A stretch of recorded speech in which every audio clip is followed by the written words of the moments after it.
ನರಕ ಚತುರ್ದಶಿ. ನರಕಾಸುರನ ವಧಿಸಿ ಶಿಷ್ಟ ರಕ್ಷಣೆ ಮಾಡಿ ಸರಿದಾರಿ ತೋರಿದನು ಶ್ರೀಕೃಷ್ಣನಂದು.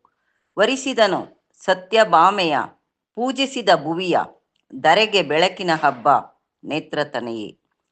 ದುಷ್ಟತನ ದಮನಿಸುತ್ತ ಸದ್ಗುಣವ ಬೆಳೆಸುತ್ತ ಶಿಷ್ಟತನ ರೂಢಿಸುವ ಸಂಪ್ರದಾಯವಿದು.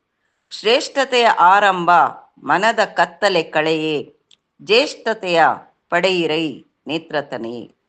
ಬಣ್ಣಗಳ ರಂಗೋಲಿ ಅಂಗಳದಿ ಕಂಗೊಳಿಸಿ ಮಣ್ಣ ಹಣತೆಯ ಹಚ್ಚಿ ದೀಪ ಬೆಳಗಿಸುತ್ತ, ಕಣ್ಣು ತುಂಬುವ ಬೆಳಕು ದೇಶೀಯ ಉತ್ಪನ್ನ ಮಣ್ಣಿನಿಂದಲೇ ಎಲ್ಲ ನೇತ್ರತನೆಯೇ. ದೀಪದಿಂದಲೇ ದೀಪ ಹಚ್ಚೋಣ ನಾವೆಲ್ಲ, ದೀಪಾವಳಿಯ ಬೆಳಕು ಪಸರಿಸುತ್ತ ಮನದಿ. ಪಾಪಗಳ ಪರಿಹಾರ ನೆರವನ್ನು ನೀಡುತ್ತಿರೆ, ವಾಪಿಯಿಂದ ಹೊರಬನ್ನಿ ನೇತ್ರತನೆಯೇ.